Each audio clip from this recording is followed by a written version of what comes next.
My name is Khalil Abdulwahid, an Emirati artist. Involvement in talk in general, I think, is very important in so many ways. First of all, first on the main point will be making people to be aware. Also, as a spot to listen from other people and to know what's happening and what's going on. Importance of the public art is very important, and awareness is very important also. This kind of talk is help, to understand what we have, to understand what we are missing, and to understand what's supposed to be done. A view of one person to look at the public art always is arrow one section, but when you have more people exchange the knowledge and thought, will open the view of angle to look into public art, and that also will help to know how to support and implement the public art in the city more. My name is Maurice Pomerantz. I'm a professor of Arabic literature at NYU Abu Dhabi. Well, by training, I'm not a scholar of public art, and I think that's what's actually interesting about these talks, that you've brought together people with a lot of different specializations, a lot of different interests to have a conversation, an important conversation on the nature of what art is and the nature of what the public is. My name is Huda Smitshuijzen, AbiFares. I am the creative director of the Khatt Foundation, and based in Amsterdam, and we do research on Arabic typography and design, and we publish and do exhibitions. So I'm also a curator, writer, researcher, graphic designer. I have lots of hats. Being part of this conference has been very interesting because I think it advances the talk, the discussion about public art, which I think is needed in this city, but really across the world. As cities grow, we lose kind of like an artistic and human space within cities. And what's really good in this conference that you have people coming about to the topic from different perspectives. So somebody talking about history, somebody who's actually a practitioner, somebody who's doing research, and this conversation is really very wealthy. Personally, I really enjoyed so far all the talks, but especially the talk, the session that we had, that I was part of actually, not because I'm egocentric, but because it was really a good mix of, we were all talking about, the importance of space, the importance of history, the importance of telling using poetry and telling stories, and how they are a way to not only express yourself, but also kind of document a history, and document a cultural practices, and even from ancient times to contemporary times. So it was really very nice combination of speakers, and the talk was really inspiring. My name is Mariam Al-Attar, and I am a senior lecturer at the American University of Sharjah. I have been here for the last 10 years. And I teach mainly Arabic heritage and courses related to Islamic philosophy. Actually, that talk by the young artist, Karim Jabbari, I found it very interesting, how he was able to use calligraphy to relate to the people, to relate to his past, and have an impact on different places that he visited. I was surprised to see that he has drawn on the walls in Russia and other places, so it was very nice to see that. And of course, there are some other talks that are more kind of intellectually stimulating, like the talk by Maurice, who is an expert in history, I guess, and it was fascinating to see the graffiti that was discovered in the desert, and that is written by Abdul Malik bin Marwan, who is an Umayyad caliph, and the other graffiti that it seems was written by Al-Ma'mun, the Abbasid caliph, and how they were able to relate that past graffiti from the ancient time to the graffiti that is happening, that is they are doing today. It is mainly about the kind of relation or continuity of artistic, of cultural, of philosophical experience from the past to the present. So that applies to art just as it applies to other fields of cultural or social studies. And it was a very nice experience to see all that. Hi, my name is Nadine Khalil. I'm an art critic and curator from Lebanon based in Dubai. As you're probably aware, there's a rise in public art in Gulf cities. I think it was something that was really spearheaded in Qatar, especially with Doha museums. And, Saudi is doing so many festivals, Light Art Festival that's actually happening now as well. That's very large scale, including their biennials, part of which are outdoors and part of whose works then get acquired. I think it's interesting, particularly now that Dubai and Abu Dhabi are taking a more active role in public art with the new public art biennial that's happening in Abu Dhabi, which now alternates between having a Manar, which is a light art biennial, and a public art biennial, which is also happening right now. I haven't yet seen it, to be honest, but I know that there are large-scale sculptures everywhere in the city, last year they activated a lot of islands. So I think it allows for a different engagement for people who live in a place. My name is Karim Jabbari. I'm a light and calligraphy artist. Public art, I feel like it was a medium that allowed me kind of like to take my art from enclosed doors, from indoors into like a larger public. And then also like it's just like there's a special feeling when you put your work out there and then you don't control it anymore, and then you allow it to inspire people. My name is Laure Assaf. I'm an anthropologist. I'm French-Lebanese, and I teach and work at New York University in Abu Dhabi. Yeah, so I'm actually an urban anthropologist. So I'm looking at essentially people's uses of the city, both in relation to urban development that comes from state projects or real estate companies, etc., but also how people from the bottom up sort of produce space through their uses, through sometimes diverting the intended uses of the space, through appropriating the city. And I've looked specifically at how the youth do that in Abu Dhabi. That's a great question, and that's something that I think is specifically interesting in the Gulf, because when I started my research, which was in 2010, a lot of the scholarship on the Gulf has actually discussed or theorized the absence of public spaces in Gulf cities.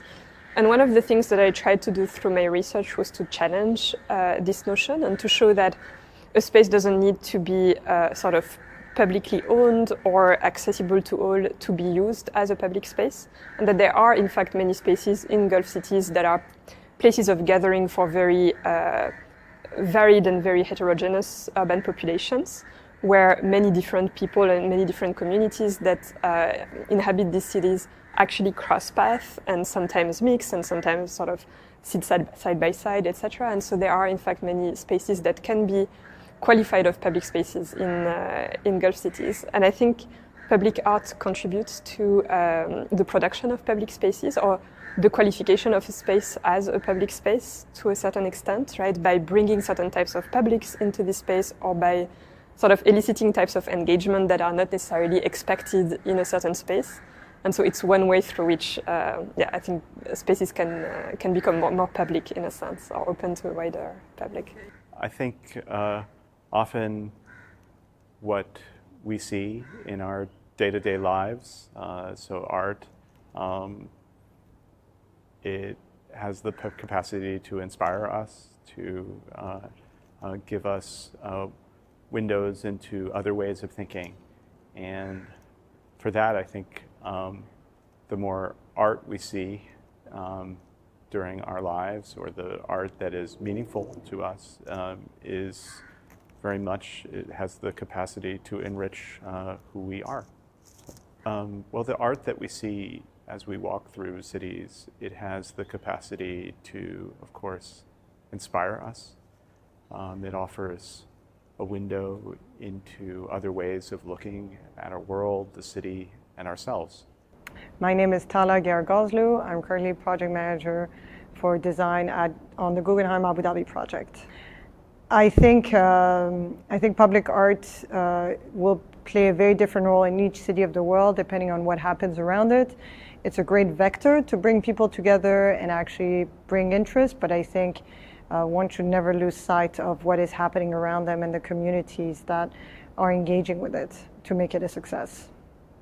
I have to do a lot of research before I do a piece. And then that research is based on the local environment that I'm in. It's either like the local poetry, the local like literature, things that are relevant to the people, because as I said before, you're going to paint it and then you leave it for the people, and then you want it to be relevant to them in a way. So I think it's a very interesting region of the world here. It's not as open as other countries where you're like free to paint whatever, but there's a lot of efforts for like to commission artists and then like kind of like to open up. And especially, for example, here in Dubai, they want to just create this like open air museum in a way. There's a lot of work that needs to be done, but personally, like when I painted this piece here in Dubai, I researched. I did some words from Sheikh Mohammed bin Rashid, which he was talking about the importance of art in a society, and which I love the words. So I kind of like translated them into an artwork, and I think, yeah, anything can be inspiring to me, and with the medium of street art, I can translate it into an artwork. I think for my work, I find, maybe because I am part of the region, but I live abroad, so I always look at it from the outside. So in a bit of a distance, but kind of critical way, I find that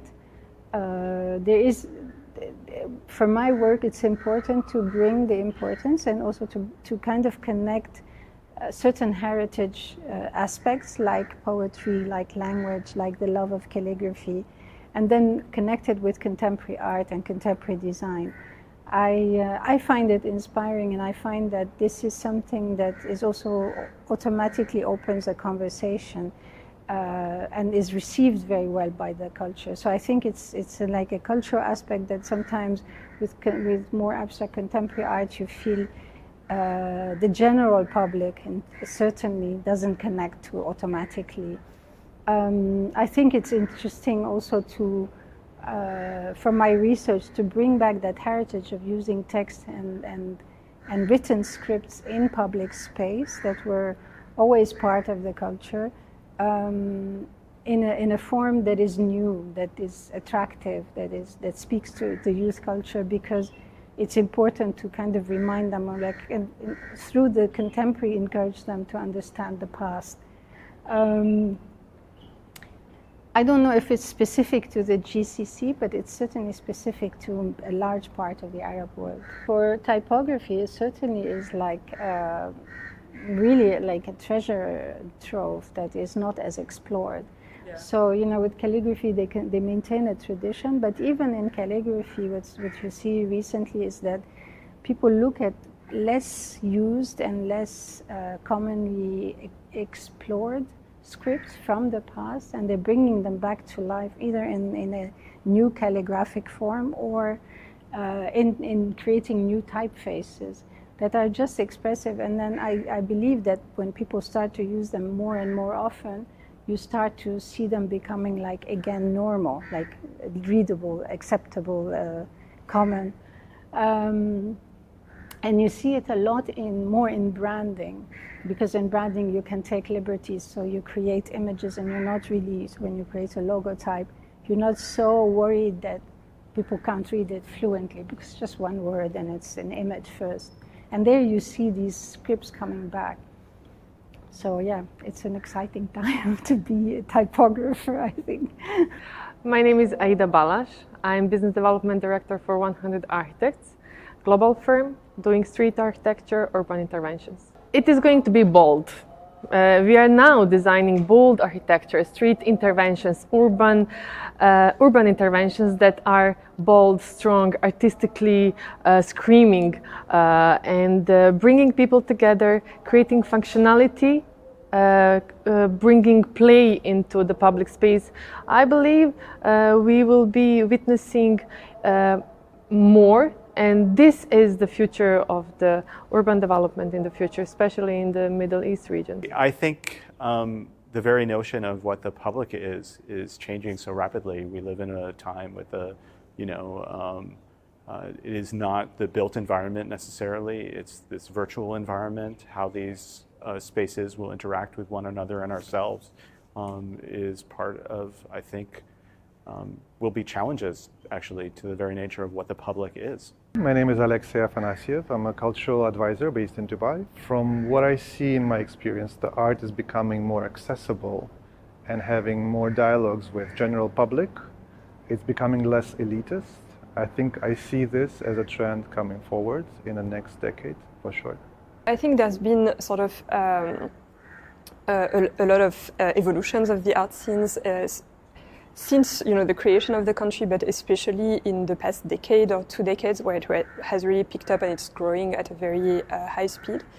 And I think there's also increasingly consciousness on the part of public authorities, municipalities, etc., or first a willingness maybe to be more didactic about art, so to sort of bring in populations that are not necessarily used to going to art spaces or do not necessarily even have the means to go to the very specific locations where these art spaces are.